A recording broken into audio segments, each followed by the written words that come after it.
Hi, my name is Ray Wayne Gonzalez, and welcome to Things You Pretend to Know About, where we talk about things that you think you might know, but really you have no idea. Things you pretend to know about. Things you pretend to know. Things you pretend to know about. Things you pretend to know. Hi, and welcome to Things You Pretend to Know About. Today on the show, we have my new friend, Alannah, to talk about her experience with having cancer, and more so her experience with being a cancer survivor. There are so many aspects of survivorship that I had never even thought of. I didn't even think of the word survivorship until she brought it up to me. She really goes through the do's and don'ts of being there for a person with cancer or just a person who's sick in general, with such humor and grace. And I think it's something everyone can learn a lot from, even just being there for someone with the common cold. I think there's a lot to learn from this. So I think you're really going to like it. I know I did. Okay, I love you. Thanks. Bye.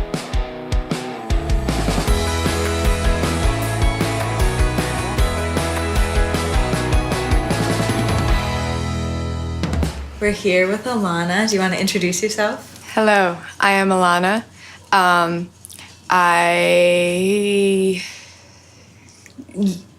don't even know how to introduce myself. This was something that I was thinking about the other day. I never know how to introduce myself as a human being. Yeah. So I'll just jump into what we're probably going to be talking about anyway. Because it's probably you're Alannah, and you're Alannah. here to talk I am about here. being Yes. a cancer survivor. Yes, Which is- survivorship and all that. Yeah. What do you mean by survivorship? I think, I guess cancer in general also probably we'll end up talking about, but survivorship I think is kind of not talked about at all, especially outside of people that have had it, but even like people that like are cancer survivors kind of like skim past it a little bit and end up talking just about treatment and stuff like that. But especially just cancer in general has a lot of like preconceived notions, and people think they get it because you see a St. Jude's commercial or you watched The Fault in Our Stars, that sort of thing. Especially like being a young adult with cancer, everybody's like, "Oh yeah, I like that movie," and I'm like, Did you hate it? I didn't watch it. Yeah. I purposely didn't watch it because it was like I think it came out right around like when I was like going through treatment, or it was like big, and I was just that's like triggering, huh? Yeah. a little bit. It's like I heard that the girl died. Oh, spoiler alert, I guess. Oh, I don't know. Sorry, guys. Like, whatever. If you haven't seen it or read it, I mean. Yeah. I don't know. I just kind of was like, I don't need to see what somebody that didn't go through it like thinks it's like. Right. Like yeah. directors, producers, the guy that wrote it in general, which apparently it was written because he had a fan that had cancer and then she passed away, and that somehow inspired him to write like a book about it. Yeah. But like John Green. yeah. Yeah. I don't know. I saw like the ads for it and everybody was talking about how it's such a moving and inspiring story, and I was like, nope, not watching it. Yeah. No interest. I mean, I don't blame you. You know, it's something you don't think about. I read the book and I watched the movies sobbing in the movie theater. I probably would sob too, for different reasons, probably. Are you kidding? Yeah. So when you say survivorship, what does that mean to you? Like, what does that or mean in general? Like, I probably have heard it before, but I've never really thought about it. Well, I think it's partially just this isn't always the case, obviously, but for a lot of people, once they finish treatment, once your hair grows back, there aren't really any like outward signs that you have cancer or that you had cancer, except like I have like a port scar like on my chest, but people don't always see that. So I think at least I always felt like at first like, all right, now I have to move on because I can't, I'm not going through treatment anymore. But there's a lot of like latent effects of chemotherapy or whatever treatment you have, just like cancer in general. But most of the like general treatments like chemotherapy, radiation, that sort of thing, it has lasting mental effects. It has lasting like internal effects, but it's like it's all like within you. And now there is no indicator to other people like, hey, please handle carefully, like that sort of thing. Yeah. And there's also like, I guess the most general thing is like survivorship to me is like recognizing that you may technically be like recovering from treatment and you may be like in the clear as far as like, you know, the tumor goes, but you're still dealing with a lot of other stuff that's not usually getting addressed. For sure. Yeah, I actually have like thought about that before you came. I thought like there must be so much mental trauma that you had to go through, and like Yeah. I don't think anyone ever talks about like in being a survivor like the mental triggers and like Yeah. the PTSD if I Yeah. if I may. I don't. Yeah, like, no, that's I another was podcast, my psychiatrist. I like, so I'm in like a group therapy thing now for survivorship, but first I had to do like a full run through the gamut of like psychiatry type stuff for Yeah. insurance purposes. Yeah, And she yeah. was like, you probably have PTSD. If you want to get into it further and do more about it, like see like, you know, a specialist or something, you can. But it also seems like you're handling it well enough that if you don't want to, you don't have to. And I was like, yeah, I'm going to not deal with that right now. Like maybe in the future. You know what I mean? That's a lot too. Yeah. But like not to talk about your cancer so much, but I think it is a good basis to where we're starting That's what from. yeah. I don't mind talking about it. Yeah. So what kind of cancer did you have particularly? I had, I have to remember all the prefixes. Botryoid embryonal rhabdomyosarcoma. So that's a, sarcoma is like cancers of like muscle tissue, that Okay. sort of thing. Oh, okay. There's two types of rhabdomyosarcomas. There's embryonal, which is what I have or had, not anymore, fingers crossed, and alveolar. So that just refers to the way the fibers of the tumor usually, that's how they like classify it. Okay. Alveolar is usually the one that's a higher risk, more likely to, I had cancer, but I still can't say metastasize. I think that's it. Okay. Embryonal is not quite as high risk. And then botryoid just is a word for like grape cluster, which also refers to the way the tumor usually like grows. Oh, so they're all just wow. like little indicators to specify exactly what type of cancer cell it is. Yeah. Wow. Okay. It's a lot. Is there like a general name for that type of cancer, or like that like Rhabdomyosarcoma is usually, Okay. because it's a little different, like sarcoma is too broad, so then rhabdomyosarcoma is a little bit more like specific. It's usually a pediatric cancer. Okay. It's usually like kids like under 13 or so. Okay. So, but you got it when you were 19. 19. Yeah. So what was that like? Hearing, like finding that out, just earth shattering, or? Because I think about how I would react, and like I don't even know. I thought that, it's funny.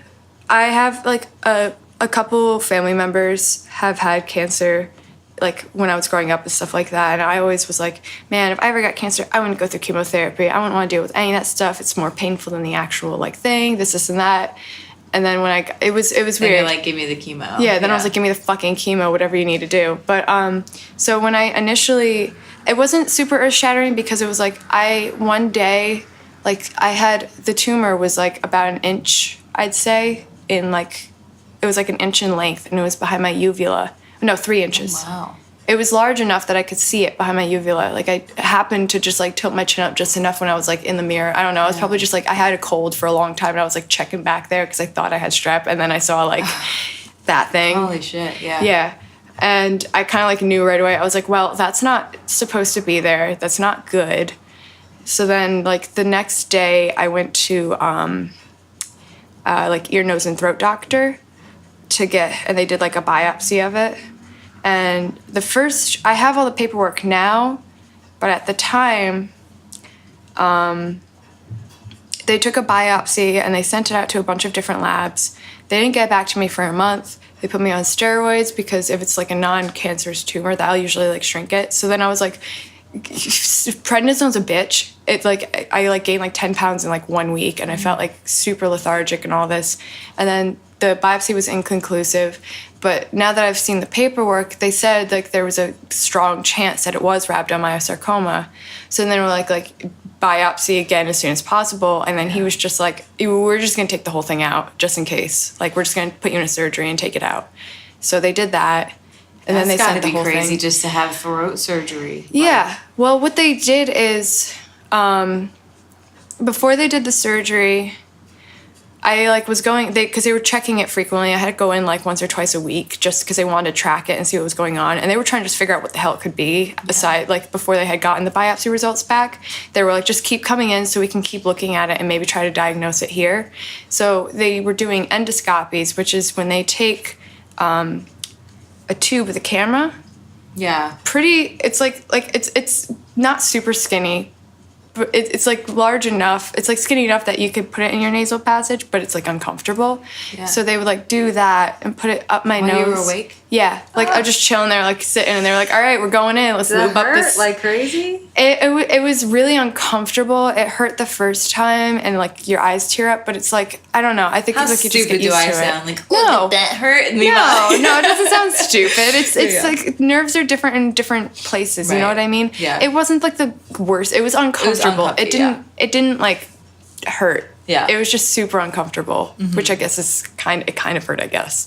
Yeah. So then when they did the surgery, they did it that way too. Okay. So like they had like Wow. they intubated me and then just did everything through the nose. What the fuck? Yeah, they That's like nuts. cut it up and pulled it out through my nose, that sort of thing. Oh my god. Wild. Yeah. Yeah. So then they did that. And then like I think 2 weeks after I got the whole thing out, they actually got the biopsy. Well, like they sent it out.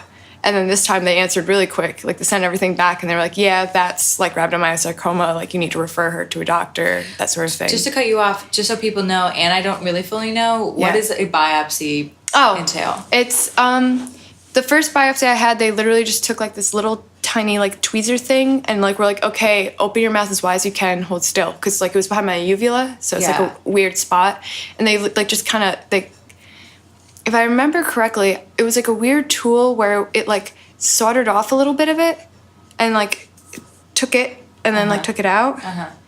And then the second time, like it was like they biopsied they took the whole tumor out and then they took like a sample of it and sent it out. Like they took like a sliver, Okay. like a cross section. Gotcha. Like you know, like you look in a microscope, that sort of thing. Yeah, yeah. That's what they did the second time. Okay. The first time they just kind of took like a little chunk. And So like, it's like really just figuring it out is what a biopsy is. yeah, Like, a okay. biopsy is how that it is. When you take a biopsy, it's like just taking a sample and then giving it to somebody who is, you know, trained in diagnosing and diagnostics and stuff. Like literally, like just gets random like samples of stuff and is like, all right, let's see what these cells look like, where it's from, what are the other symptoms, what is it probably, that sort of Gotcha. thing. Okay. All right. Sorry. No, it's okay. Go moving on. I've been in this for so long that I don't think about how certain things No, are being I explained. know. Yeah, it's just like I don't want to just like ever skip over anything Of in this course. podcast just because Yeah. like I'm not going to pretend in this podcast that I know things. That's the Of whole course. point. Of course. Things you pretend Yes. to know about. Yeah. So, Makes sense. but so after that, you got the biopsy and then they said that you had Yeah. this cancer. I had an idea leading up that that's what it was because I'd had a lot of time to think about it. You know, I had like a month and a half pretty much in between like waiting for results and then not getting conclusive results the first time, and then them like pretty much being like, yeah, you need to get that out. And like, you know, they say never to like look on WebMD, but I did, and I literally like found like I found my diagnosis before they told me what it was, and I was like 90% sure that's what it was. So like Yeah. a couple weeks after I got the surgery and they removed it, then the office called me and they were like, can you come in today? Like they were just like, I was like, hi, what's up? And they were like, can you come in today? Like that was the first thing that the like nurse said, and I was like, okay, all right, that's obviously, that means something's going on. You know what I mean? That's like, yeah, when like your boss asks if they can see you now. Yeah, exactly. You're like, you know you're fired. Yes, Yeah. exactly. So then I was like, okay, I could be there in an hour. I wasn't driving at that point, and I kind of was like, I didn't know how I'd actually react when I found out. You know, I think it's Right. different, like thinking about it and then having somebody tell you. So I was like, Dad, can you drive me just in case, that sort of thing. And he was like trying to be positive, but he's also like, he's very no nonsense like I am. You know, like Yeah. we were just both kind of like, all right, let's go get the confirmation. You know what I mean?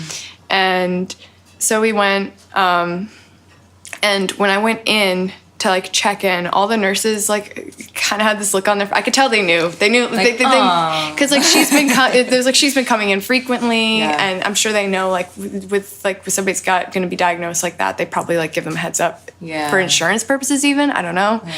So they were kind of just like, oh, hi, sweetie. And I was like, oh, no. Yeah, I was going to say that, the oh, sweetie face. Yeah, exactly. All these, like 3 sweet older women just being like, just so much pity. And I was like, oh, shit. I know exactly what's going to happen. Mm-hmm. So I, like, went in. The doctor was really nice about it. Dr. Driver. And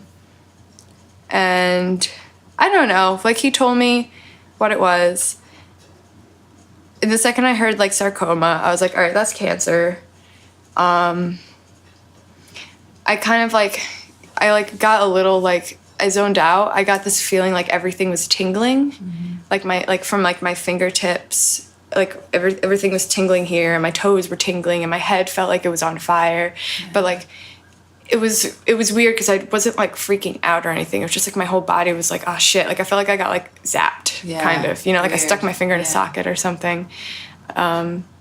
He was, like, really straightforward about it, but, like, in a nice way. And then he was like, I'm referring you to the pediatric oncologist at Mount Sinai. I made an appointment for you. In the city? Yeah. He was like, I made an appointment for you. It's tomorrow at 7 a.m. Like, it was literally everything also was like, go, go, go, that sort of thing. And, you know, I was like, okay, all right, I'll keep you updated. Like, do I need anything? And he kind of was like, I think he was a little surprised that he didn't have to do any, like, intense counseling. Yeah. I was just kind of like, okay. Like, let's do it. Yeah. Yeah. And I called, who did I call? On the way home, I called my mom. She was home, and she's, like, very much a worrywart type person. So I knew she was going to freak out, so I wanted to give her a heads up, kind of. I just called her. I was like, all right, I just went to the doctor. They told me that I have a form of cancer. And she started, like, freaking out, and I was like, I'll just see you when I get home. Yeah. Like, you don't need that right now. Yeah. And then I called my boyfriend at the time. And I was like, yeah, I just found out I had cancer, which I, like, talked to him about a little bit, but he was also, like, very much, like, the in denial type person where he was like, no, you're fine, don't worry about it. Of course, yeah. So I felt kind of, like, weirdly vindicated being like, I was told right. Ya, yeah, like, literally, like, told you. Yeah, told you, but, like, fuck me, I got cancer, you know, that sort of thing. Yeah. And then, I don't know, like, from there, like, I jumped so quickly into treatment and stuff. Well, I didn't jump directly into treatment. But I, like, was in, like, meetings with doctors, and they have a thing at most hospitals. It's called a tumor board, where it's, like, your primary care doctor, the radiation specialist, the surgeon, and, like, all these different people from the department. Like, they meet, like, once a week and, like, go over all the patient stuff. Oh, so it's like I had to wait for that. I had to get the port put in right away. So what's the port? So a portacath, it's a heart. It's like a direct, like, catheter type thing to the heart. So when you're getting, most of the time, most chemotherapy drugs they're too intense to go directly into your veins. Like, it could cause the veins to, like, get, like, damaged. Or, like, also, if you're getting poked all the time, it's just, you know, you're going to run out of spots. Mm-hmm. So it's like a plastic sort of valve thing that they insert under the skin, pretty much right near your, like, major arteries in your heart, okay. I think. Well, heart's in the center, technically. But, like, there's, like, so mine's on the right side of my chest. And there was, like, a tube that went, like, into my heart. And then I think some models have one that goes, like, into your arm, but it's into, like, a larger, like, artery in your arm instead of, like, the, like, smaller veins. Okay. So it's just, like, when you get treatment, they just kind of pop it into there. They, like, push the needle thing in and then just kind of, like, let it go. You weren't awake for that, right? Oh, God, no. Oh, no. I was knocked the fuck out. No, okay. No. Oh, that would have been terrible. Oh, no, God. I was, like, so out for that. Was it another uncomfortable thing? You just always had it in? Yeah, for 8 months. Wow. And it's one of those things, it wouldn't have been quite as uncomfortable if I wasn't, like, really skinny at the time. Mm-hmm. Like, I was, like, I mean, like, I'm not, like big or anything now, but, like, I have, like, more, like, meat on me where I feel like if I got it now it wouldn't hurt as much because I have, like, a little, like, leeway. Yeah. But, like, I used to be a bit thinner, so, like, my chest was very, like bony, you know? So then I had my skin literally, like, stretched over this thing. And I'd, like, accidentally whack it sometimes and it hurt really bad. It would bruise really easily. So that kind of sucked. But especially, like, when I started, like, losing weight during treatment because I couldn't eat or anything, then I, like, lost even more weight. And then it was, like, it felt like it was always, like, bulging out, stretching. Yeah. It was really weird. Yeah, but that was fine. I had a month in between when I got diagnosed and when I started treatment because I had a family vacation, and I, like, my parents were like, we can just cancel it, and I was like, I don't know what's gonna happen with this. Like, I'd rather go on vacation now, just in case that Yeah. sort of thing. Because imagine things got worse. Yeah, exactly. And then I also was supposed to freeze my eggs. I elected not to towards the end because it would have postponed everything even longer, because you have to like go through a round of like hormonal like injections and stuff. You have to ovulate, get the eggs like taken out. Were they like, you're gonna be infertile if you don't? Well, there's a pretty likely chance. Okay. It's like, you know, it's never 100% likely, but I think they said it was like with my main chemotherapy that I got, vincristine, I think it's usually fairly probable that you will like end up having fertility issues. Okay. Yeah, and I kind of just was like, I partially didn't do it because I was like, I don't have time to wait. And I also was like, I don't think I want kids. Like, Wait, what are you supposed to, even if you did down the line, which I'm not saying you do or you don't, Yeah. but I'm saying like, why are you supposed to even know you're 19? You That's know the what I thing. mean? It's such a Yeah. weird thing to even think about. Like, and it was really weird because it seemed like they were placing a lot of importance. They were like, are you sure you don't want to do this? And I was like, isn't my, like, life a little bit more important than the possibility of me having kids in the future? Like, it was weird. Yeah, that is pretty interesting. yeah. So when you talked to the doctor, did they say did they give you like odds, or was it like not as severe as of a case where they would give you odds of like survival? So with rhabdo, they don't do it like stage 1, stage 2, that sort of thing. They have a low, intermediate, and high risk. And then they have like little variables in between that, and it's very specific. It's like, okay, where was the tumor? Is there any you know what I mean, metastasization or whatever. Sure, whatever. I don't know either. Yeah, that word, the spreading. You know. Yeah, okay. Or like, how long has it been? What's the age of the like subject? You know, like stuff like that. So I think if I remember correctly, mine was like low risk, but from a scale of like 1 to 3, it was like 3. So it was like just below like the intermediate risk. High on the low risk. Yeah. Okay. Yeah. So how long when did you start chemo? I started chemo the end of August 2015. Like the last week. And I was gonna try to stay in school.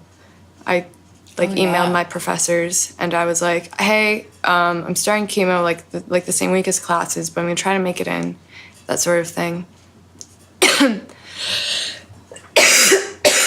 But the first round of chemo I got, the treatment regimen I was on was like once a month I'd get like 3 different drugs in a 24-hour period. Well, it was like the one was on a dactinomycin was on a drip for like 2 hours, but it causes like it can cause like kidney stones or kidney failure. So then you have to be on 24-hour saline drip. They won't let you leave until after it's like been like you've been on drip for a long enough time to make sure everything was filtered. And that was also the drug that caused, like, they all caused like a little bit of nausea, but that one was like it caused like extreme nausea, extreme vomiting, like fatigue. I had like hot flashes, like it was like super fucking miserable. And then they like put me on they've tried like 3 different like anti-nausea or like anti-anxiety drugs to kind of make it go away, and it didn't work. And I like came out of the hospital like 3 days later, like frazzled. I was like, I can't do this. I can't go to school. I went one day and I threw up in the bathroom like halfway through class. I couldn't do it. Yeah. And I'm sure all your professors understood. Oh yeah. When I came back like a year later, they were like, oh, so you looks like you're doing good. You got hair. And I was like, yeah, I'm here. Ready to load. Let it go. Ready to learn. Ready to go. Ready to low. You know. Yeah, hell yeah. So just skipping ahead a little bit, going back to school, going back to college, our alma mater, SUNY New Paltz.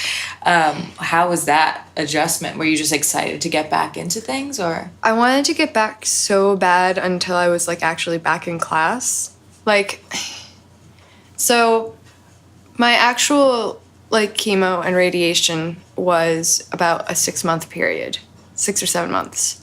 So then I think I ended in February. So when it was your last chemo session, were you like, how was that? Oh, it was actually I didn't know it was my last one until after I did it. Like, Wow. I thought I had another, like, 2 weeks. And then they were like, all right, you're good.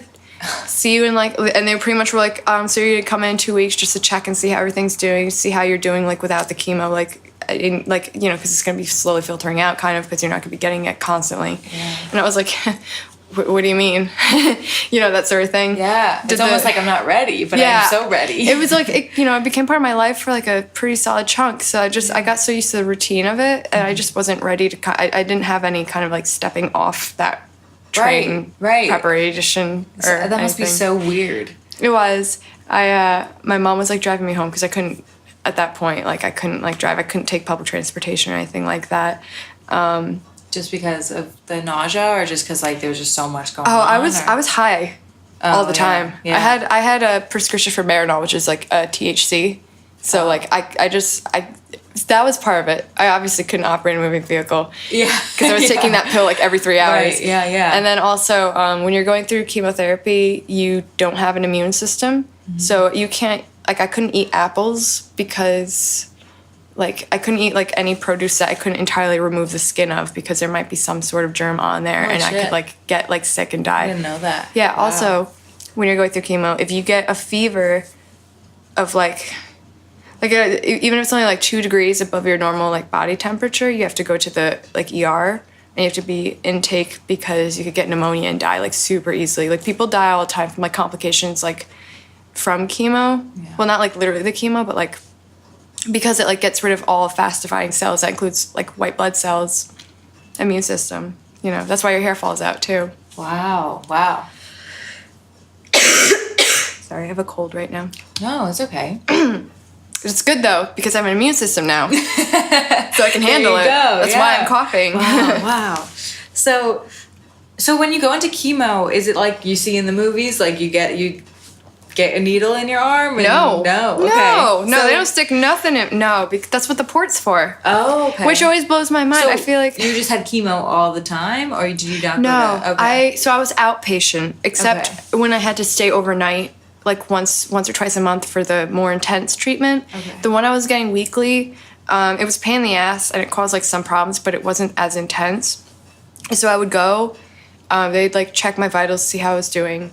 And then, so since I was outpatient, I transferred my care to Westchester because I couldn't take the train down to the city because of my immune system. Yeah. So I transferred my care to Westchester. Oh, so and then that's why you couldn't take trains. Yes. Either. Okay. Yeah. Gotcha. Oh God, no. Trains are dirty. There's no way I could have. Nothing against the city or like public transportation or anything, but they're not wiping that shit down with bleach Subway every 5 sucks. seconds. Yeah. Don't worry. So I would get like literally it was, my chemo was just a big needle's worth of this chemical. Okay. So they would just be like, all right, here's some hydrochloride, like saline to flush it. Here's this big shot. All right, let's wait a few minutes. Here's more hydrochloride. All right, see you next week. Oh, okay. Yeah. And they put it in your port. Yeah. Okay, got it. Yeah, because the other reason the port's good is because like it's your heart pumping, so it just gets everything out Yeah. like pretty quick because it's like shot right into where all the blood's getting filtered through and stuff. So it makes sense. The body is so crazy. Yeah. And like medical. Yeah. It's crazy. But amazing also because you're alive and well. Here I am. And have an immune system and coughing, which is great. Yes, I have a runny nose, which is that's there it is at work. Wow. Yeah, you take all these things for granted, right? Yeah, Like, it's really weird. It's like one of those things where like I'm super annoyed right now that I have a cough, but I'm like, but this is such a good thing because like that means that my immune system's doing what it's supposed to.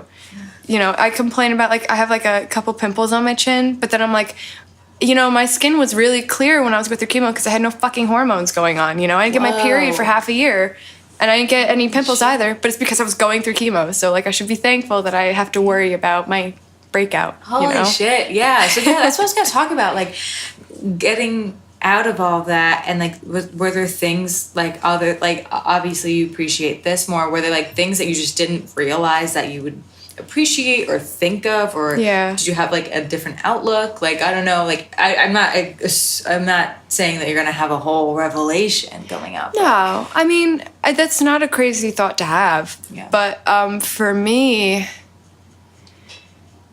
I don't know if I had any. I think I was a little bit more philosophical closer to treatment, but now that I'm a couple years out, I've kind of like gone a little bit back to normal.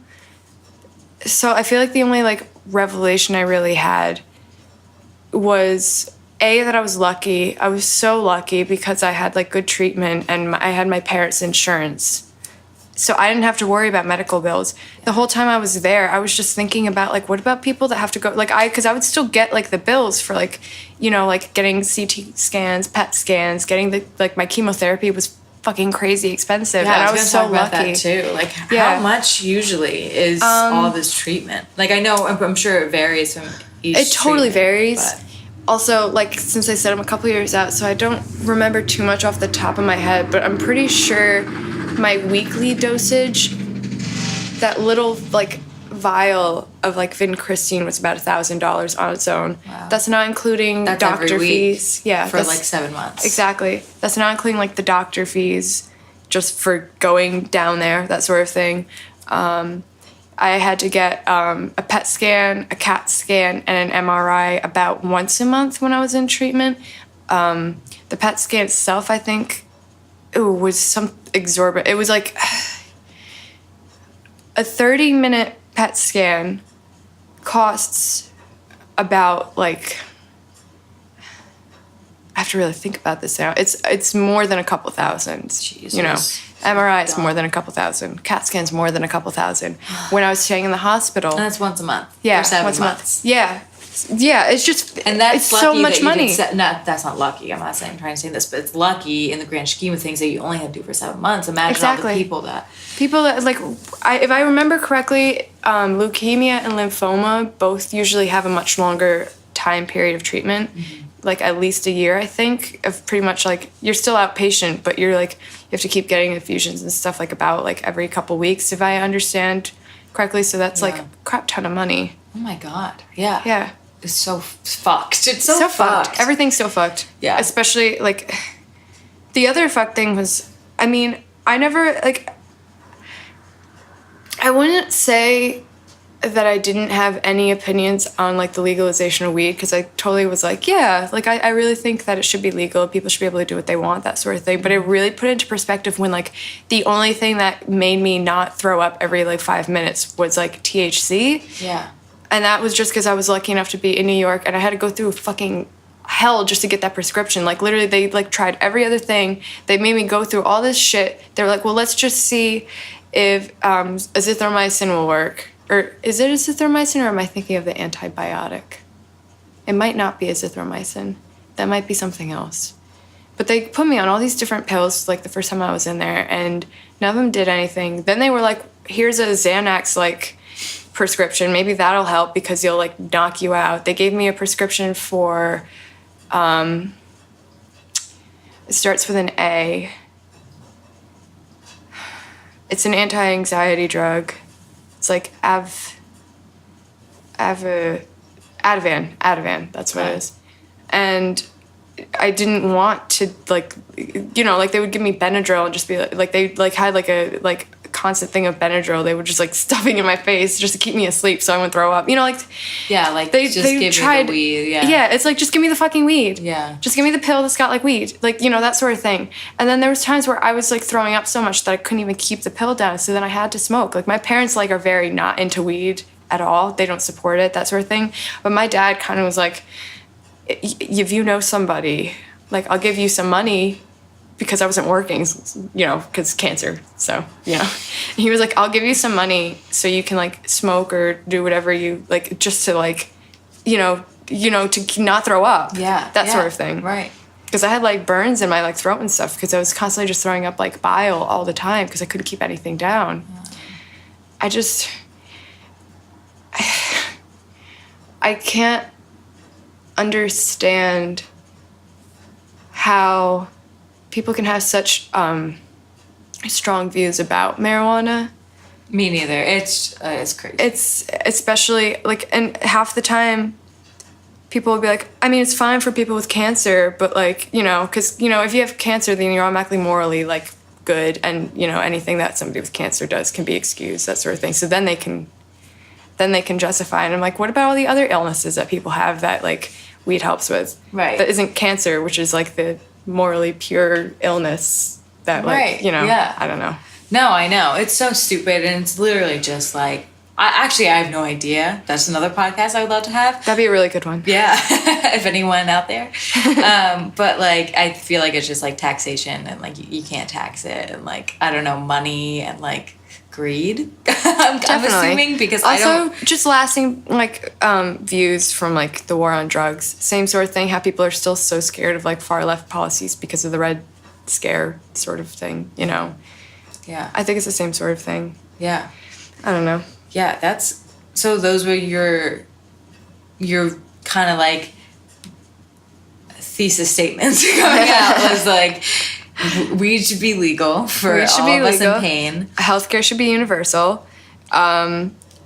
There's probably no God, because I saw so many people. I made so many like friendships with people that were like really fantastic people that did nothing wrong in the world, and yet they still passed away from this illness, and it just kind of like.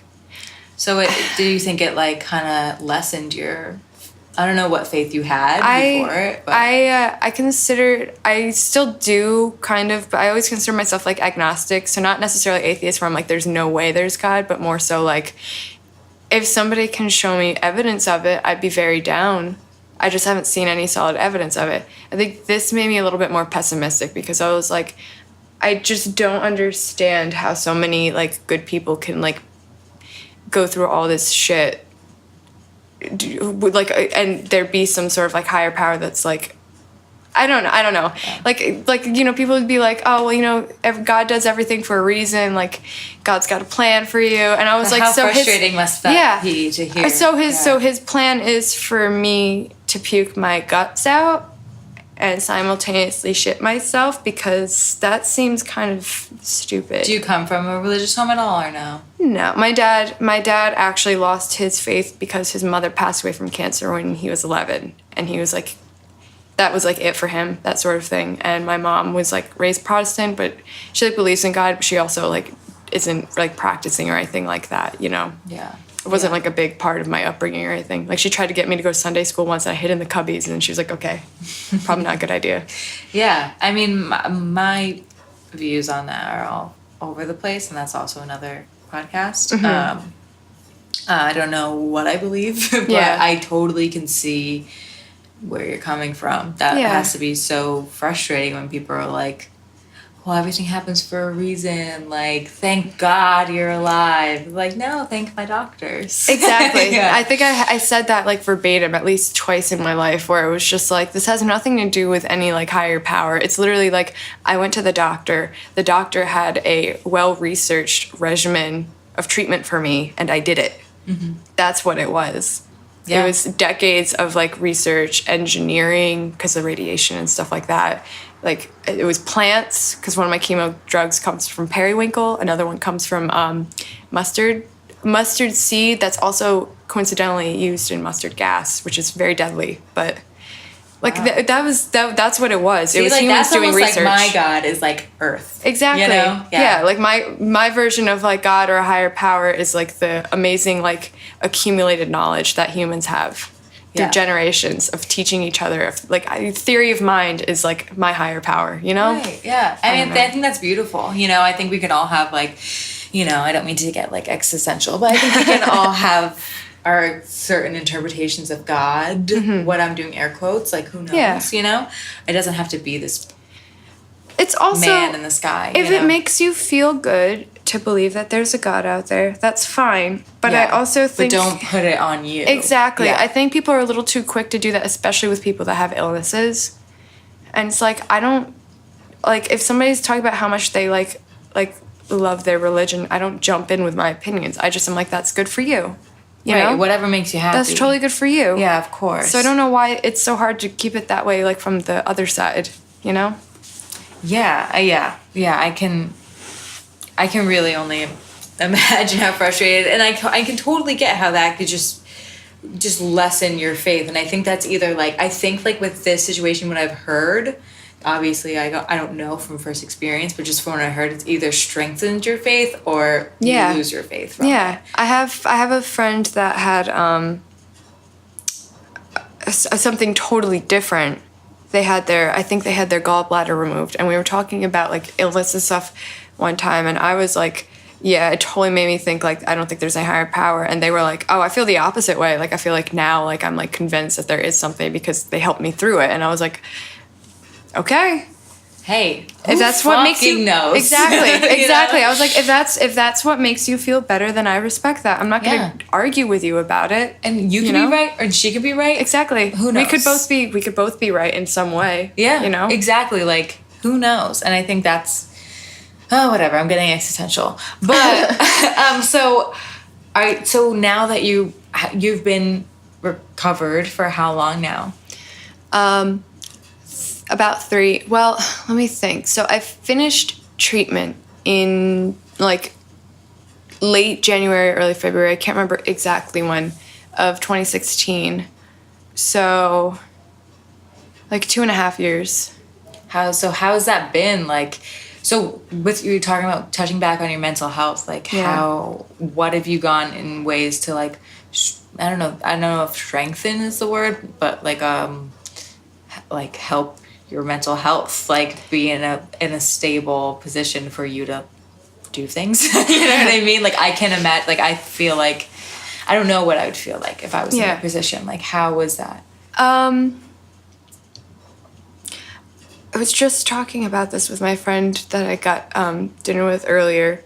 For the last like 2 years, I pretty much just like tried to move on and literally just like be like, I'm just gonna shut that out and deal with it later, that sort of thing. So I kind of just was like, my friends know that I had cancer. My family knows that I had cancer. I tell my professors I don't want to talk about it otherwise. And like anytime it came up, I'd be like, yeah, I just don't want to talk about it. And literally just like ignored it and was like, I'm just gonna shove this deep down inside, which is what I tend to do with everything. I didn't think that I was gonna do it with that too. Common coping mechanism, I'd say. Yeah. I just was like, I'm just gonna not deal with it. And that kind of worked, but then like anytime like I saw like one of those stupid fucking commercials, like not stupid. I hate St. Jude commercials. I fucking hate St. Jude's commercials. Okay. A lot. Can you explain why? I really feel like it almost like fetishizes like sick kids. Like you can help and feel good about yourself by donating money to these sick kids. Like, I don't know. And then just like seeing like the parents like crying on the television and stuff. It's just like, it's too much. I think it's too much. I think it's inappropriate. And like Jennifer Aniston. Oh my being God. like, with the teary eyes. $1 a day. Yeah, like Alyssa Milano, like, if you could help a child, would you? It's, you know, like, that was a good impression. Fuck off. Like, just fuck off. I don't know. Like, why don't we just fix healthcare? Then we won't have to do this. We won't have to be donating, like, getting random people. We won't have to have commercials being like, hey, donate money to this cause. It'll just be fixed. You know what I mean? Mm-hmm. I went, like, to the Relay for Life in my town, and then that was the first time since I had, like, finished treatment, other than, like, just seeing fucking commercials and stuff, that I, like, had to be around, like, cancer, like, as a big overarching statement. Yeah. And, like, I tried to do the survivor walk. I got halfway through and I started, like, crying, and I didn't know why, but I just was like, I can't do this. I really cannot do this. This is too much for me. And it was like that for, like, 2 years, where I just kind of, like, would avoid anything that came up with it, because I was just like, I just need to be normal. Like, I just want to be normal. I just want to go back to, like, normal life. I'm, like, in school. I need to focus on school. I want to, like, have a normal social life, that sort of thing. I just, like, I don't want to be the person that had cancer, because I did that for long enough.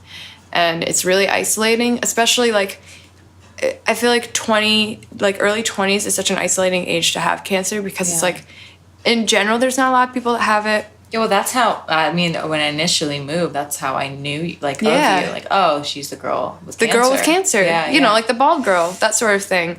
And it's never, like, ill-intentioned, but it's definitely, like, really exhausting. Yeah, it's like, to be claimed as one thing when you have so many other aspects of you. Yeah, definitely. So, like, for a really long time, I just kind of didn't deal with it and ignored it. And then about 5 or 6 months ago, so every couple months I have to go meet with my oncologist, get scans, checkup scans done. What's an oncologist? Cancer doctor, pretty much. Specializes in cancer. Okay. Plans out your regimen, that sort of thing.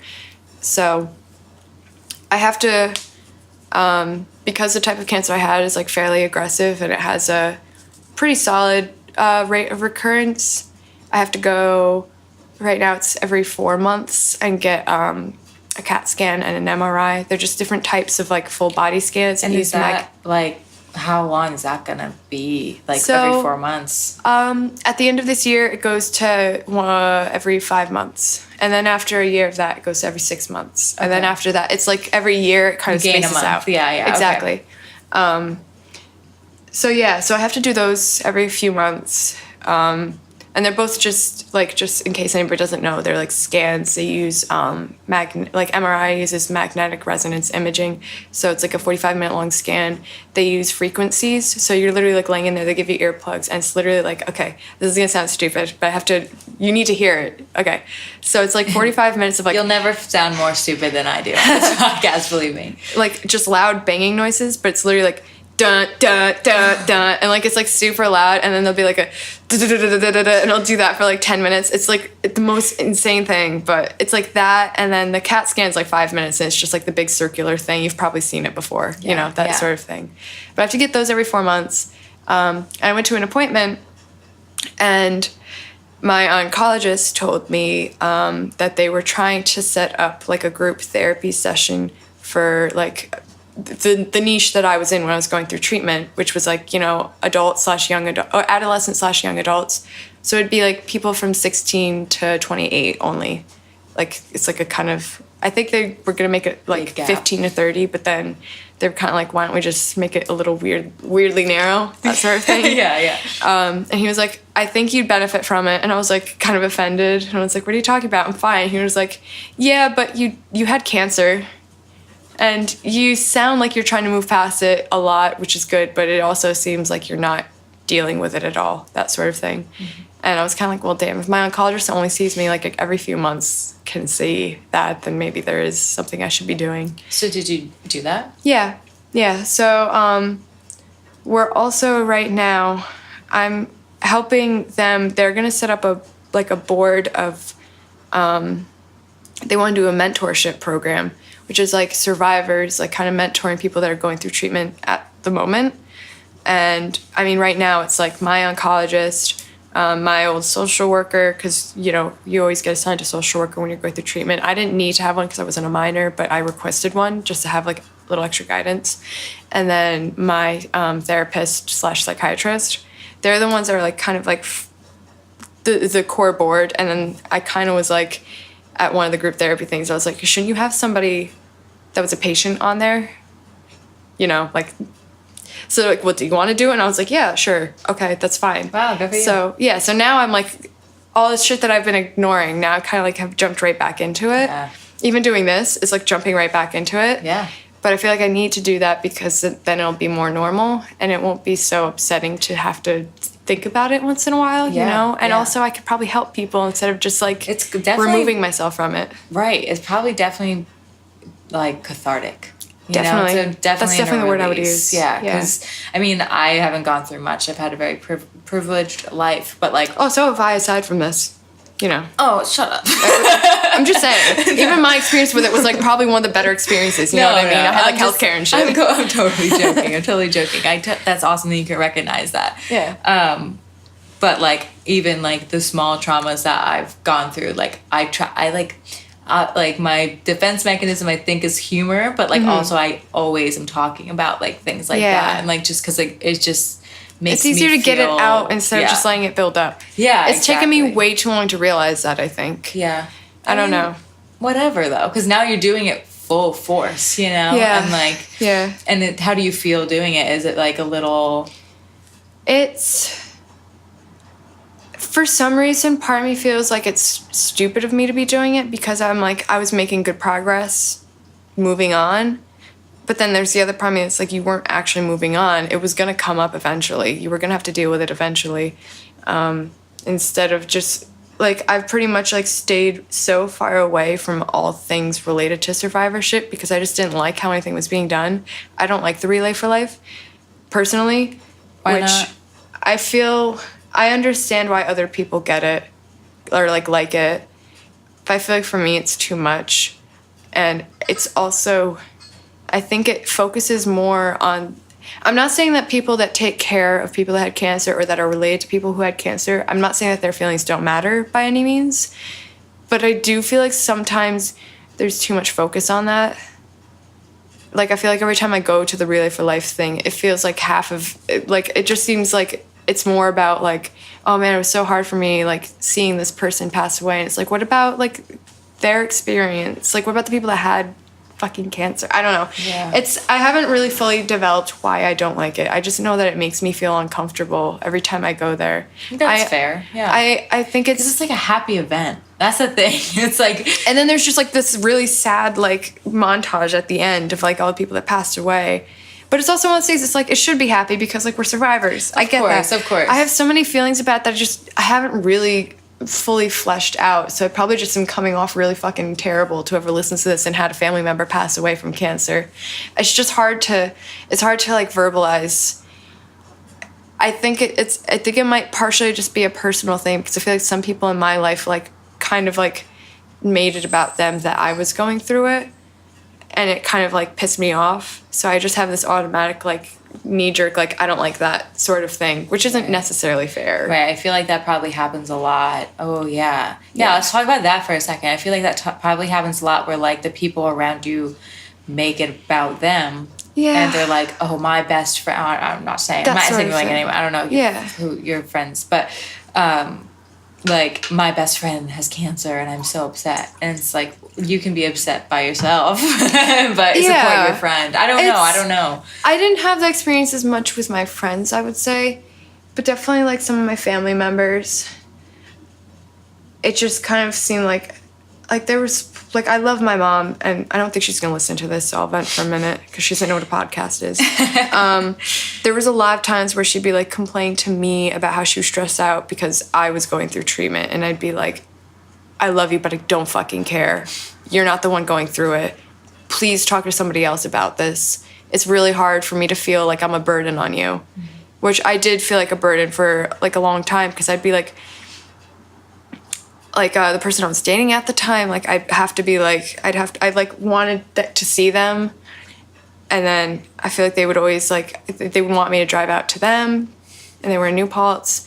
And then I'd feel bad asking them to come to my house. And then when they did, I kind of felt like that they were like annoyed at me. And it was probably mostly in my head, but it was a lot to deal with, you know? And then it was like, I'd have to ask like friends for rides places, or like I would like want to go out, but I'd be like, I don't have any money. So I'd have to like, cause like I wasn't working at all. I like literally didn't I got like a $5 overdraft. I got an overdraft fee on my bank account because I didn't check my bank account for like half a year because I was like, there's no money in there. Right. There's nothing in there. Why am I going to check it? And then they like charged me money for not checking my account. And then there was so little in my account that it like overdrafted. You're like, hey, Citibank, I have fucking cancer. So. I did call them and I was like, there's a reason why I didn't check this. It's because I'm like ill. Can you please refund that? That's not fair. And they did, because it was a credit union. So they're a little nicer about it. Oh, okay. But, you know, it was stuff like that. I feel like a lot of times when people have illnesses, you feel like a huge pain in the ass because you have to ask people for things. There's certain things you can't do on your own, you know? Like, I can't go places on my own. I can't drive myself down to treatment. So if my parents can't drive me, then I have to ask a friend, and I feel bad because it's like, especially like if they're coming from like New Paltz, then it's like such a long drive, that sort of thing. So it was, part of me was like, I get why they're venting and why it's frustrating, but it's also like, I think that you should never tell the person that's going through it that, like, even if you get frustrated, you shouldn't like let on, just because it's like they're dealing with so much already. And I wish people had done that a little bit more when I was going through treatment. I don't think they did it intentionally. I don't think they thought about it. Right. But it's like, humans are humans at a certain point, but like try to be more self-aware. Of course. Yeah. And it's made me super self-aware of like, anytime my friends are sick or like not feeling good or going through something, I'm like, if there's something I can't do, I'll tell them, but I'll kind of like word it in a way where it's like has nothing to do with you. It's totally outside of this entire situation.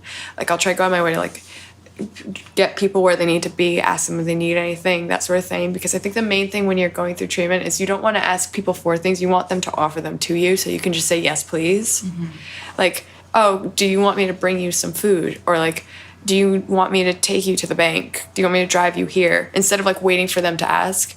Like, there's a difference between offering and saying, if you need anything, just ask me. Yeah. So you appreciated that more. Like, Yeah. Like, yeah. Just say what you want. Instead of, Exactly. like, let me know if you need anything. It's like That's probably good to know. But that's like the same sort of thing. Like I think of it the same way as like when you tell your friends like, oh, if you never ever need to talk, just let me know. I feel like it's kind of a cop out because it's like, I don't know. It's like you're telling them like, oh yeah, I'm all ears, but then it's also like they have to reach out to you and like be like, hey, can you be my like can you like listen to me like cry for a little bit? And that's like kind of hard to be in that situation. I feel like it's better to just like be upfront and be like, yeah, did so many people come out of you that you haven't talked to in so long and be like, yeah. Like exes would be like, oh, let me know if you need anything. I was like, not from you. I don't. No thanks. I need nothing from you. You like just that sort of thing. Yourself. Thanks. Yeah. Like there was one guy that was like, oh well, let me know if you need anything, and I was like, why would I ask? I haven't talked. I literally was like, I haven't talked to you in 2 years. Why would I need anything from you of all people? But you can make me a playlist because you have okay music taste. Like I don't, like just so you feel good and you feel like you helped your like ex with cancer. Yeah, you're giving them the pat on the head that they need. Yeah, that's like why I try not to, like if someone's loved one passes away that I haven't talked to or I had a falling out with, I'm not gonna talk to them. They don't want to hear. They don't want to hear from me. Exactly. Yeah, exactly. It's like it's not unappreciated, but it's more so like I know you're just doing this because you feel bad, so it kind of just is annoying me, that sort of thing. Right. Like I had so many people come out of the woodwork where I was like, if nothing had happened, you wouldn't have talked to me for years or ever again. Like you just want to feel good about yourself just in case I like die or something. Yeah. You want to be like, oh, I checked in with her and everything was good before she died. That's like all that sort of shit is. Wow. Also like everybody's like cancer, death, yes. Yeah. Equally, Yeah. Are you ever nervous, going back to the cancer thing, that like, with this probably stems in with like trauma, PTSD, like are you nervous that like cancer will come back? Or, totally. Yeah. Of course. Yeah. It's kind of one of those things where it's always in the back of my head and I kind of intentionally don't plan too far ahead. Like, I don't have any sort of 5-year plan thing because I'm like, if it comes back, that's just going to fuck anything that I have planned up anyway. Oh, wow, yeah. So let me, like, do it on a shorter time scale just so if I have to do treatment again, it's not, like, completely fucking up something that I had set up. So that's kind of maybe not the best way to go about things, but that's what I do. I get really nervous if I have, like, aches and pains, that sort of thing. Based on where my tumor initially was, my oncologist told me it would be likely that it would probably come back somewhere like in my lungs or like in between like my nasopharynx. Like it will likely, or if it does come back? Okay. If it does. But it's only a 10% chance that it'll come back, which compared to like 20 years ago, my diagnosis was like the opposite where there was like a 90% chance of recurrence. Wow. So they've come like really far as research goes and stuff. Yeah. So, it's like of course I'm going to be worried, but I also have to keep in my mind, I'm like 10%, 1 in 10. That's not that bad, that sort of thing. Yeah. Wow. So going back to the friend thing, how did people treat you when you were with cancer and when you weren't, like now? Like, do you see any like difference, friends and family? Like, do you see any differences between? Yeah, I think the most glaring difference, I feel like when I was going through chemo, everybody like infantilized me a little bit. Like I lost any sense, I felt like I lost any like sexual identity in their eyes. I lost like people would be like shocked that I was out drinking a beer, like stuff like that. I don't know. I was treated like I was super weak, which I mean, to be fair, I was. But sometimes it was like they thought I was like emotionally like weak too, where like they were worried about bringing things up, that sort of thing, which wasn't ever really. They could have checked first, Mm-hmm. been like, hey, are you good like brain wise? How are you feeling like emotion wise? But so they just assumed that I like was this fragile creature that like needed to be kept safe, and it was kind of frustrating. Yeah, I can imagine that's so frustrating. So now, like, were you able to like weed people out almost, or like were you like able to see who were your real friends, or like, or was that just not a thing? Yeah. No, that's definitely there were people that offered to take me places, people that checked in on me constantly, that sort of thing, and then there was people that just kind of like I did like platitudes and not much else, that sort of thing. Just like nice words. I thought they were closer friends than they actually were because they kind of like stepped away during treatment, that sort of thing. And then like later on, one of my old friends was like, sorry, I didn't talk to you for like a year. I just didn't know how to handle you having cancer. And I was like, Me neither, bitch. yeah, pretty much. Yeah. Pretty much. I was like, oh, okay. Talk to me like a human being. Yeah. I really didn't have a good response. I think I just like left him on red and was like, okay. So selfish. Yeah. You know, that sort of thing. Yeah, it's not even like you yeah. I just feel like that's It's so not even like it annoying. happened to you. Like, Right. you can really stop talking to somebody I know, for a like, year. oh, I'm so sorry. You had to deal with that. God. Wow, I was getting fucking ports in my chest, but that's cute. Yeah, right?